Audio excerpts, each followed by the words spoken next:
Assalamualaikum warahmatullahi wabarakatuh. Alhamdulillahi rabbil alamin.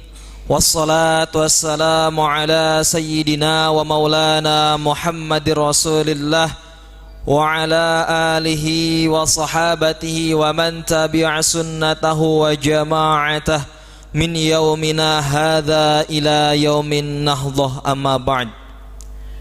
Yang terhormat dan senantiasa Allah muliakan Rektor Universitas Sains Al-Quran Jawa Tengah di Wonosobo, Dr. Kiai Haji Mohotob Hamzah MM. Yang terhormat dan senantiasa Allah muliakan Bapak Dr. Andes Haji Samsul Munir Amin MA. Yang terhormat dan senantiasa Allah muliakan Bapak Sofan Rizki Al-Hafid SPDI MPD. Yang terhormat dan yang saya banggakan teman-teman sekalian, rekan-rekanitas perjuangan, mahasiswa-mahasiswi Universitas Sains Al-Quran. Alhamdulillahirrahmanirrahim. Marilah kita panjatkan puja-puji syukur kehadirat ilahi Rabbi, yang mana dengan hidayah dan taufiknya kita dapat berkumpul bermuajahah di haflah yang insya Allah mubarakah dalam acara bedah buku Taqarrub Cinta, yang mana kegiatan di sore ini merupakan salah satu rangkaian dari kegiatan Ramadan in Campus yang pertama dilaksanakan tahun ini, tahun 2019. Salawat dan salam semoga tetap terlimpah curahkan kepada baginda alam Kanjeng Nabi Muhammad sallallahu alaihi wasallam. Tak lupa kepada keluarganya, para sahabatnya, para tabi'in, atba'ut tabi'innya, serta kita semua selaku umatnya. Mudah-mudahan nanti di yaumil qiyamah mendapatkan syafaatul uzma dari beliau. Amin ya Allah ya rabbal alamin. Hadirin rahimakumullah, mahasiswa-mahasiswi Unsik yang saya banggakan, pada kesempatan kali ini saya sebagai pembawa acara dan moderator kegiatan kali ini akan menyampaikan beberapa rangkaian acara pada sore kali ini. Pertama, pembukaan. Kedua, pembacaan ayat suci Al-Quran. Ketiga, sambutan-sambutan. Keempat, bedah buku Taqarrub Cinta. Dan yang terakhir, doa. Hadirin rahimakumullah, agar dapat mengefektifkan waktu, marilah kita buka acara pada kesempatan kali ini dengan bacaan Ummul Kitab Al-Fatihah. A'udzubillahi minasyaitonirrajim. Bismillahirrahmanirrahim. Alhamdulillahirabbil alamin arrahmanirrahim maliki yaumiddin. Iyyaka na'budu wa iyyaka nasta'in. Ihdinas shiratal mustaqim. Shiratal ladzina an'amta 'alaihim ghairil maghdubi 'alaihim waladdallin. Amin.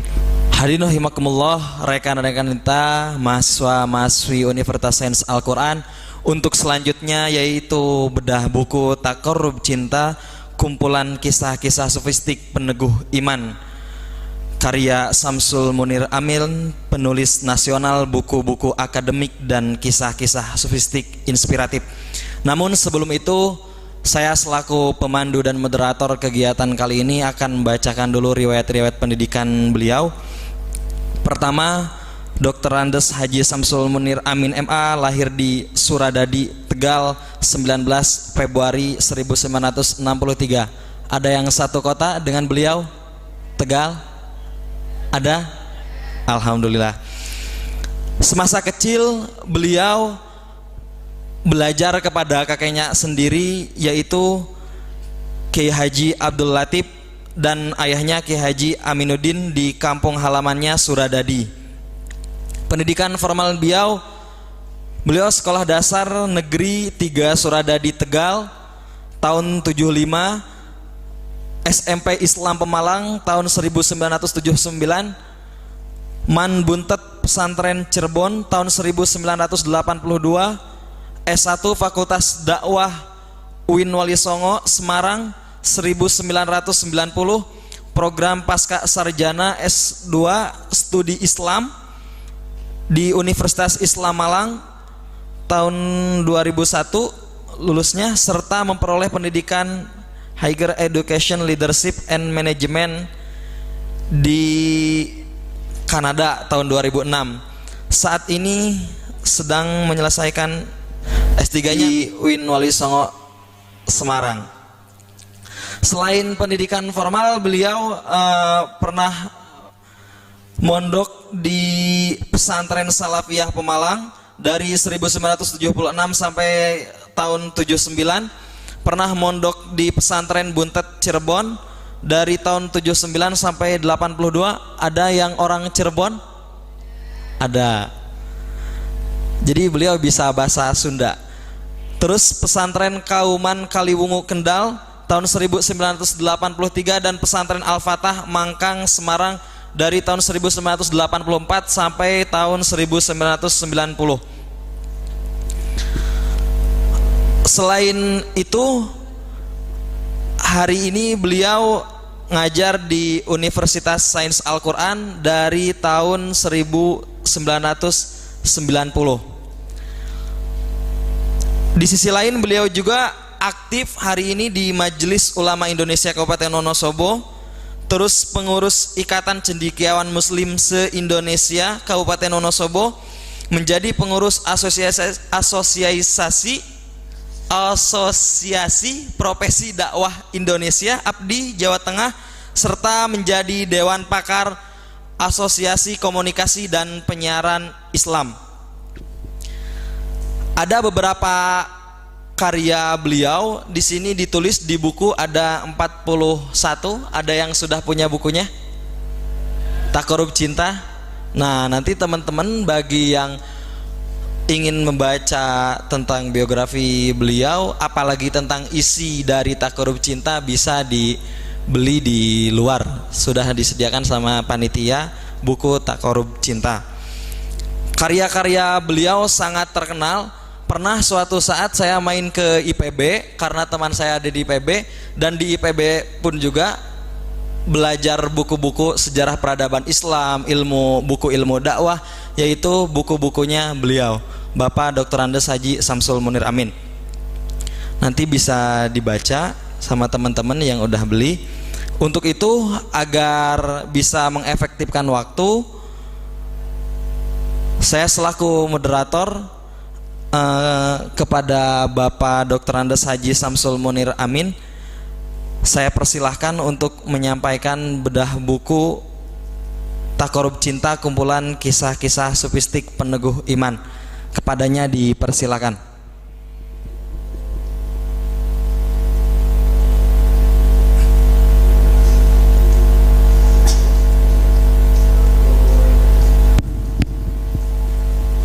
Assalamualaikum warahmatullahi wabarakatuh. Alhamdulillah wa syukrulillah, wassalatu wassalamu ala rasulillah wa ala alihi wa sahbihi wa mawalah, la hawla wa la quwata illa billah.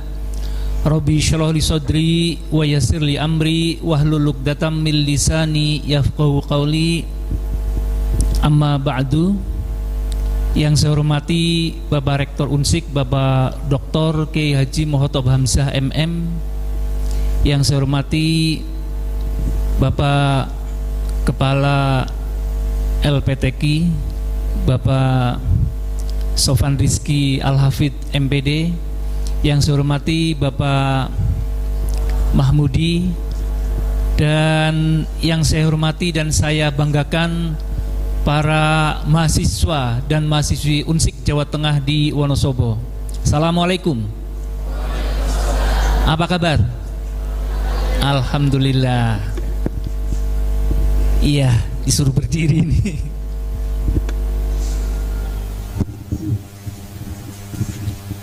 Pada kesempatan kali ini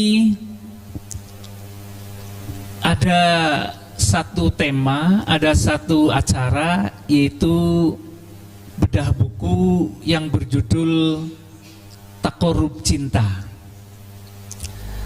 Takarub Cinta ini sebenarnya merupakan kumpulan merupakan kumpulan buku-buku cerita, kumpulan cerita-cerita pendek yang berserakan di berbagai kitab atau di berbagai buku. Terus terang saja, sebagai seorang yang pernah di pesantren dan juga mengamati keadaan saat-saat ini, saya merasa khawatir bahwa pengaruh bacaan itu cukup besar. Begitu kita melihat televisi misalnya, di sana ada acara anak-anak, ada acara di televisi yang dipertontonkan dan sangat terkenal. Misalnya ada acara Shinchan, Chibi Maruko-chan, ya. Kemudian ada Harry Potter gitu. Itu pengaruhnya sangat besar, apalagi kepada anak-anak.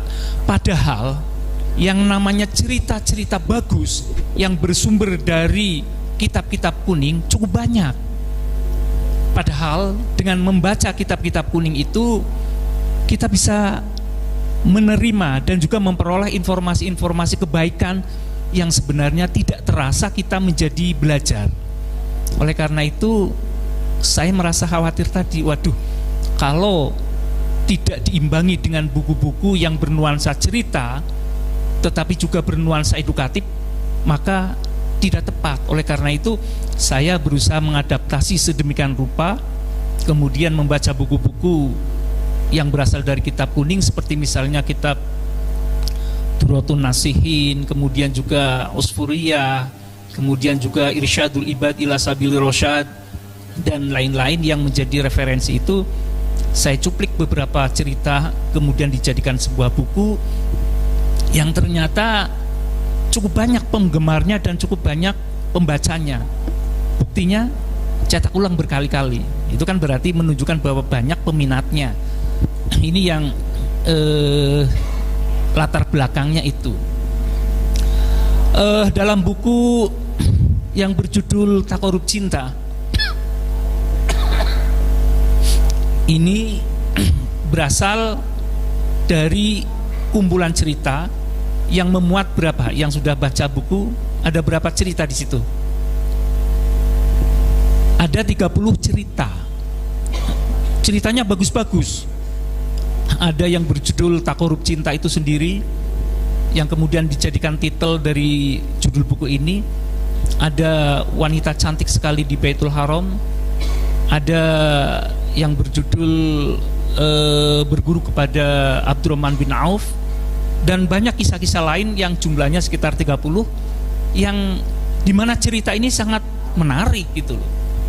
Karena itu kemudian saya mengambil sebuah cerita itu untuk dijadikan label dari judul yang kira-kira menarik.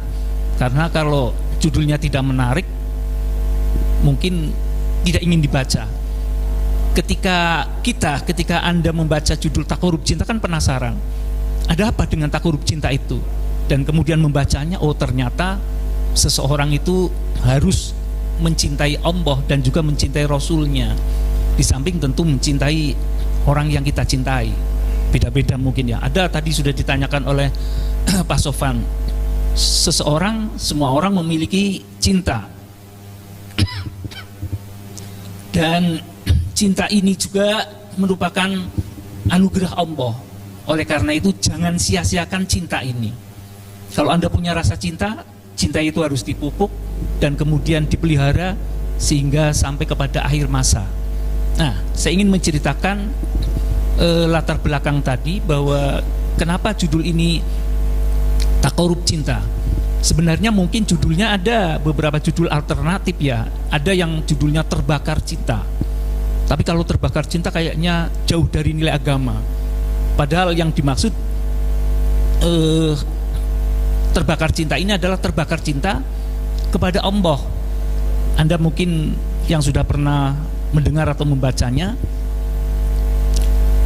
ada seorang penggembala pada masa Nabi Musa. Dia adalah seorang yang sangat mencintai Tuhan, tetapi dia tidak pernah belajar tentang zat Tuhan itu seperti apa. Dia mungkin tidak pernah kuliah di Unsik, Dia tidak pernah belajar filsafat, dia tidak pernah belajar ilmu kalam, tidak pernah belajar tauhid. Karena itu dia mencintai Tuhan, tetapi dalam perspektif dia meratap-ratap kerinduan kepada Tuhan. Ya Tuhan, di manakah Engkau? Aku ingin ketemu dengan Engkau. Di manakah Kau berada? Akan aku siapkan tempat tidurmu, akan aku siapkan pakaianmu, akan aku cucikan kaos kakimu, akan aku semir sepatumu, akan aku sisir rambutmu. Begitu lagi meratap-ratap begitu kecintaannya kepada Tuhan, merindukan Tuhan. Nabi Musa datang dan kemudian mendengar percakapan itu. Nabi Musa tanya, "Hei anak gembala, siapa yang kau ajak bicara itu? Apakah Tuhan?" Anak itu, gembala itu bilang bahwa, "Iya, saya sedang bercakap-cakap dengan Allah, Tuhan aku dan juga Tuhan seluruh alam." Nabi Musa marah. Memangnya siapa Tuhan itu? Memangnya Tuhan itu seperti kamu? Akan kau siapkan pakaianmu, akan disiapkan tempat tidurnya, akan disiapkan kaos kakinya. Karena itu Nabi Musa merasa marah. Ingatlah bahwa Tuhan itu tidak sama dengan manusia pada umumnya. Karena sudah memarahi, Nabi Musa kebetulan mau pergi ke Bukit Tursina, dan penggembala tadi yang dimarahi oleh Nabi Musa diam saja. "Memangnya siapa kamu?" "Aku adalah Nabiullah Musa." Gembala itu merasa tertegun dan kemudian mengatakan dalam dirinya, "Mungkin saya salah. Yang benar adalah Nabi Musa, karena Nabi Musa adalah utusan Allah." Karena itu dia diam saja. Kemudian Nabi Musa mengadakan perjalanan sampai ke Bukit Tursina. Di Bukit Tursina itu kemudian Allah berfirman. Ketika itu Allah memberikan wahyu kepada Nabi Musa, dan dalam cerita itu satu riwayat menyatakan bahwa Allah berfirman kepada Nabi Musa. Dia bilang, "Musa, kenapa engkau mengusik hambaku dan mengusikku? Mengapa engkau mengusik hambaku yang sangat mencintai aku dan meratap-ratap dengan bahasa kasih sayangnya kepada aku," kata Allah. "Aku sangat menyukai kata-katanya, walaupun kata-kata itu tidak sopan, walaupun kata-kata itu tidak cocok ketika dipahami oleh orang lain. Tetapi," kata Allah, "aku mencintai dia sebagaimana dia mencintai aku." Nah, mungkin kita faham bahwa zat Allah itu cara mencintainya beda dengan mencintai kita kepada Allah dengan mencintai kita kepada sesama manusia. Kalau cinta kepada seseorang kan beda ya. Seorang anak mencintai bapaknya, seorang bapak mencintai anaknya, mencintai mahasiswanya, mencintai gurunya, mencintai dosennya, itu beda. Tetapi kalau seseorang mencintai Allah, itu dalam dirinya terdapat satu faham bahwa Allah adalah sesuatu zat yang harus dicintai dan harus dalam pikirannya. Oleh karena itu, ketika Nabi Musa ditegur oleh Allah itu, Nabi Musa merasa bersalah. Kemudian setelah selesai dialog itu dengan Nabi Musa, antara Nabi Musa dengan Allah, dan kemudian Nabi Musa merasa bersalah, dia kembali lagi untuk mencari penggembala tadi. Penggembala tadi dicari di padang pasir, tidak ada. Dia berjalan ke sana kemari, tanya kepada orang satu, kepada orang yang lain, tetapi ternyata jawabannya berbeda-beda. Oleh karena itu Nabi Musa merasa bersalah, mencari ke sana kemari, akhirnya ketemu. Ada seseorang dengan gembala, dengan kambingnya lagi digembala itu. Kemudian Nabi Musa datang. Gembala tadi diam saja. ketika Nabi Musa datang, kemudian Nabi Musa bicara, "Hai gembala, Allah ternyata suka dengan kata-katamu, Allah ternyata suka dengan kalimat-kalimatmu, karena itu berbahagialah engkau." Dibilang begitu, si penggembala tadi diem saja, mungkin sariawan ya. Diem saja. "Hai gembala, Allah itu suka dengan kata-katamu." Diem saja. "Kenapa engkau diam?" Ketika Nabi Musa mendesak untuk bicara, baru kemudian dia bicara.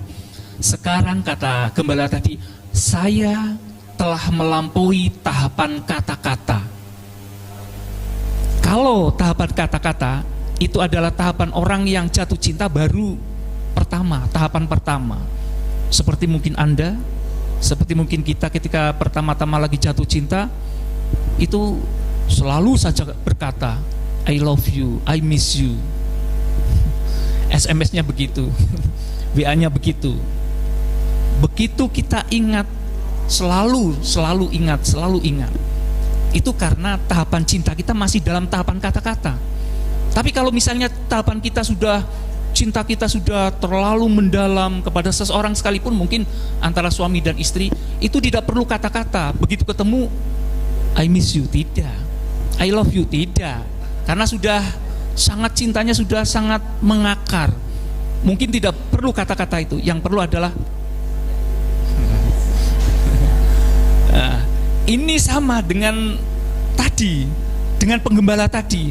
Jadi penggembala tadi begitu dimarahi oleh Nabi Musa, dibilangi begitu, kemudian Nabi Musa minta maaf bahwa Allah ternyata suka dengan kalimat-kalimat yang diucapkan oleh penggembala tadi, baru kemudian penggembala menjawab, "Saya sudah melampaui tahapan kata-kata."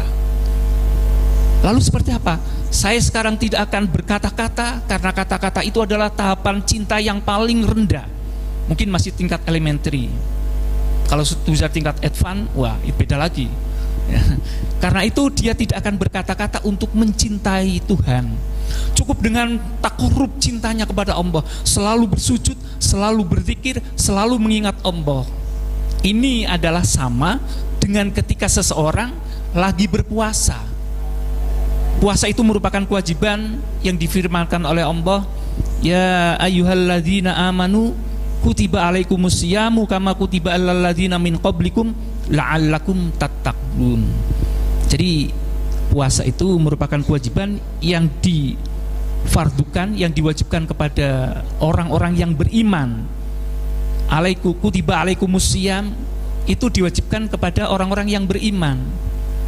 Ya ayyuhalladzina amanu. Nah, ini orang-orang yang beriman. Karena itu orang yang beriman melaksanakan aktivitas puasa ini karena cinta kepada Allah, karena kita iman kepada Allah. Betul apa tidak? Kalau kita tidak cinta kepada Allah, kalau kita tidak beriman kepada Allah, ngapain jam-jam segini kita harus berlapar-lapar itu ya? Itu kan kalau tidak beriman tidak mungkin kita lakukan itu. Tapi karena kita beriman, karena kita cinta kepada Allah, maka kita lakukan. Walaupun mungkin maghrib kurang 5 menit, di depan meja ada makanan kita, tidak ada yang tahu wong itu milik kita, tetapi kita sabar menunggu waktu 5 menit itu sehingga maghrib berbunyi sirinenya atau beduknya berbunyi. Itu karena kita iman. Nah, karena itu puasa itu merupakan refleksi dari rasa cinta kita kepada Allah. Dan Allah berfirman juga bahwa as-saumu li wa ana ajzibih. Puasa itu bagiku dan akulah yang akan memberikan pahala bagi dia, bagi orang yang melaksanakan ibadah puasa. Nah, ini berbeda dengan cinta kita kepada sesama manusia dan cinta kita kepada Allah. Ini tadi kalau kita cinta kepada Allah itu kalau di dalam bahasa agama dikenal dengan istilah apa? Hablum minallah. Itu hubungan antara manusia dengan Allah sebagai refleksi dari keimanan kita kepada Allah, yang kemudian kita kenal dengan istilah apa? Hubungan vertikal antara manusia dengan Allah. Itu hubungan vertikal yang kalau dalam bahasa agama juga dikenal sebagai ibadah mahdhah. Itu kecintaan kita kepada Allah. Karena itu tidak cukup orang yang beriman kepada Allah dengan menjalankan ibadah mahdhah saja kan?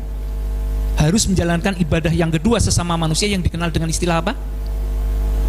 hablum minan nas. Kita harus melaksanakan hubungan sesama manusia, yaitu berinteraksi dengan sesama manusia, yang juga sebenarnya itu juga bagian dari ibadah yang kita kenal dengan ibadah sosial. Kalau tadi dikenal dengan ibadah ritual atau kesalehan ritual. Kalau kita sholatnya bagus, kalau kita puasanya bagus, dikenal dengan kesalehan sosial, kesalehan ritual.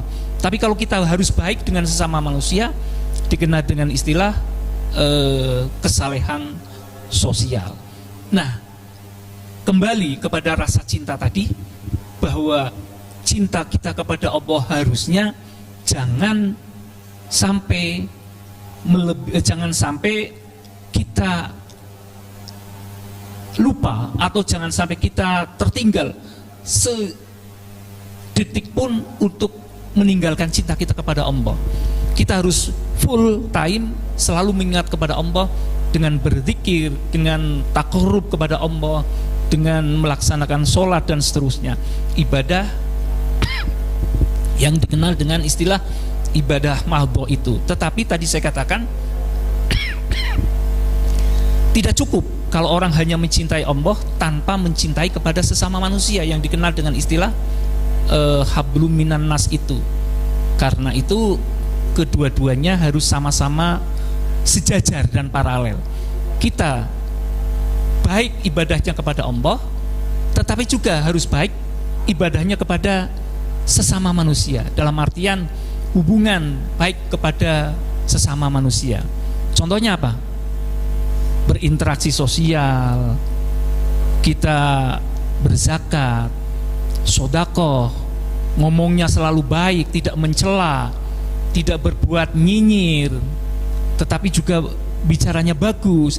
Ini adalah ibadah. Jangan bilang bahwa itu bukan bagian dari ibadah, karena ibadah dalam Islam itu ada dua hubungan tadi, hubungan kepada Allah, yaitu ibadah yang kita kenal dengan istilah ibadah ritual atau kebaikan ritual, tetapi juga kita harus baik hubungan sesama manusia. Nah, ini adalah aspek ibadah dalam Islam yang dikenal itu. Nah, jadi dalam buku Takarrub Cinta itu tidak semata-mata isinya itu satu cerita itu membahas satu penuh, tetapi kumpulan-kumpulan cerita. Karena menurut hemat saya sayang, buku kumpulan cerita banyak sekali di dalam kitab-kitab kuning kalau tidak kita baca.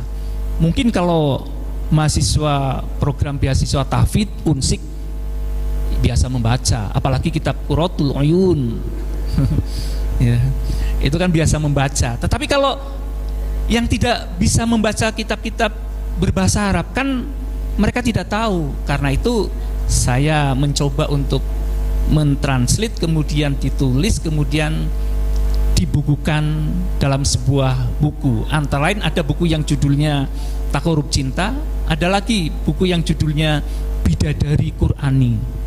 Wah, bidadari tapi Qur'ani. Kemudian ada judul buku yang berjudul untuk buku-buku cerita, ketika malaikat turun di apartemen. Penasaran ya? Beli aja buku itu. Jadi buku ini menceritakan tentang banyak aspek, termasuk kecintaan seseorang yang melebihi kecintaan kepada manusia, melebihi kecintaannya kepada Allah. Ada di kisah nomor berapa? 17. Coba yang bawa buku. Cerita nomor 17 judulnya apa, Mbak?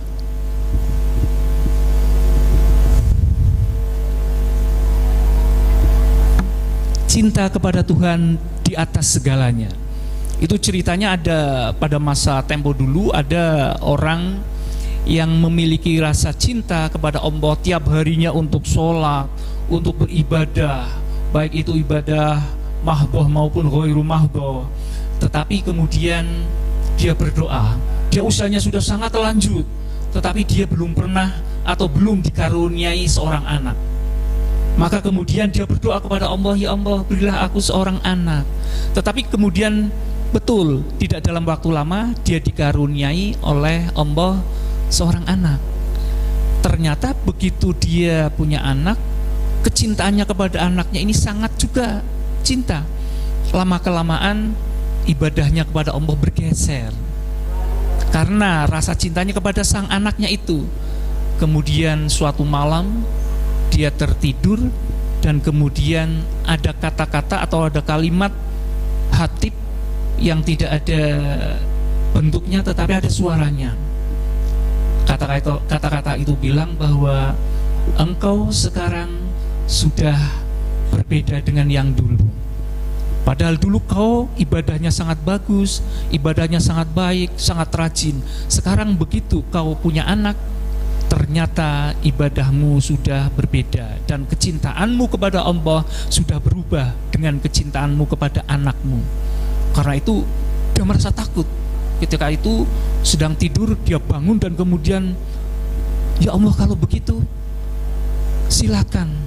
Kalau ibadahku tidak baik hanya karena kecintaanku kepada sesama manusia, silakan anak saya itu diambil.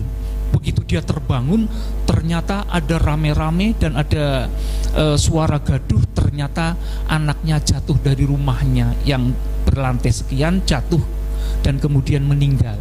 Ketika diberitahu bahwa anaknya meninggal, dia tersenyum. Alhamdulillah. Tapi ini bukan kelas kita ya. Kita belum sampai ke sana.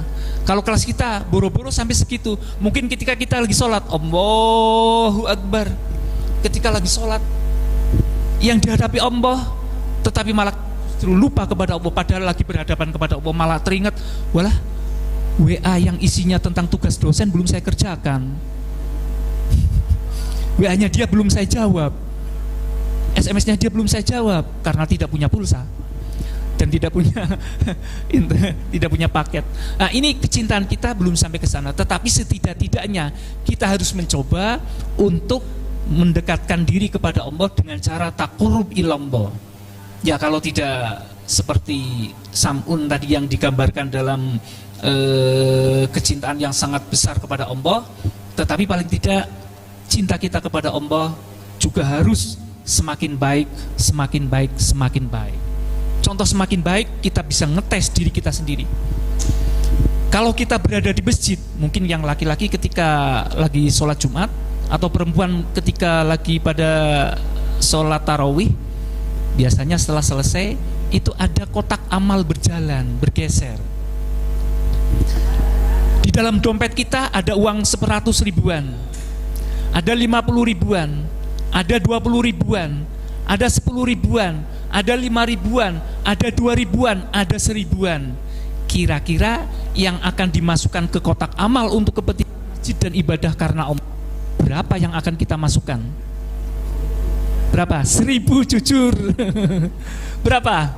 Jangan-jangan cari lagi ada 500-an enggak ya? Ini kelas kita ternyata masih yang paling rendah.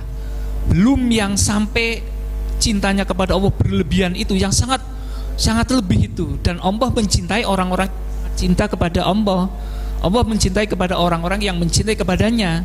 Karena itu ya kita mencoba, kalau tidak atau belum kelasnya 100 ribuan ya 20 lah atau 10 gitu ya. Latihan lah.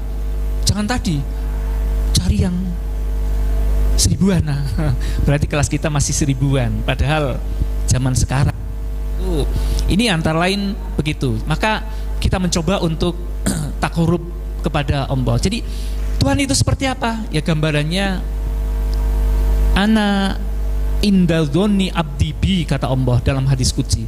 Aku sebagaimana prasangka hambaku kepadaku.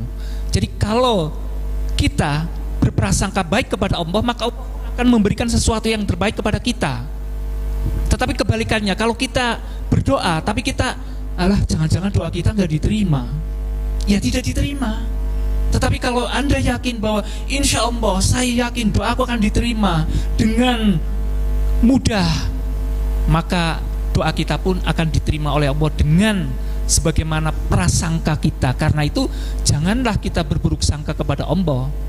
Kita harus berhusnudzon kepada Allah dengan cara memperbaiki ibadah kita, memperbaiki tingkah laku kita, memperbaiki hubungan kita, baik itu hubungan kepada Allah maupun juga hubungan dengan sesama manusia.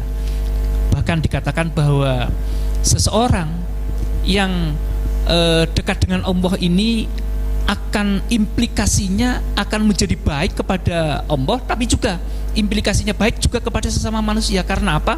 Dia merasa bahwa seluruh hidupnya, seluruh sepak terjangnya, seluruh tindak tanduknya itu diawasi oleh Allah Subhanahu wa Ta'ala. Kalau kita merasa diawasi oleh Allah, kan mau berbuat apa-apa ingat Allah, mau berbuat sesuatu yang salah ingat Allah.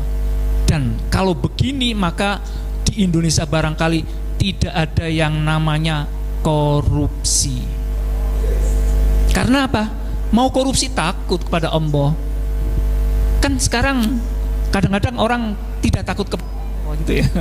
Nah, ini yang harusnya kita kembali kepada Allah. Mari sama-sama memperbaiki diri untuk mencintai Allah dengan cara taqarrub ilallah, mendekatkan diri kepada Allah. Maka Allah itu kalau kita dekat, Allah pun akan dekat. Engkau jauh, aku jauh. Engkau dekat, aku dekat. Begitu gambaran tentang cinta kita kepada Allah Subhanahu wa Ta'ala. Maka mari sama-sama mulai detik ini kita memperbaiki diri kita untuk menjadi orang yang belajar untuk menjadi baik kepada Allah dan juga baik kepada sesama manusia. Ya, gambarannya seperti itu. Mungkin juga ada yang ingin didiskusikan, mungkin Pak, bagaimana cara menerbitkan buku misalnya. Kebetulan buku saya ya sudah lumayan banyak. Saya dulunya itu ketika mondok di Pondok Pesantren Buntet di tempatnya Mbak Inas di Cirebon, itu saya mengaji kepada seorang kiai, dan yang dibaca itu kitab yang berjudul kecil-kecil ya, Kasyifatus Saja, karya Syekh Nawawi Al-Bantani. Saya penasaran siapa Syekh Nawawi Al-Bantani ini. Ketika saya tanya kiai bahwa Syekh Nawawi Al-Bantani ini adalah orang Banten, makanya namanya Al-Bantani. Kalau dari Kaliwiro namanya Al-Kaliwiroi. Ya, beliau dari Banten. Saya tertarik, dan kemudian begitu saya baca hidupnya, saya cari, ternyata beliau adalah seorang ulama penulis yang karyanya itu lebih dari 44. Sudah dicetak 44 buah buku yang terbitnya di Arab, dan kitabnya yang sangat terkenal itu berjudul Tafsir Al-Munir li Mu'alimit Tanzil, atau yang dikenal dengan Marauhul Labid li Kasfi Ma'na Qur'anim Majid.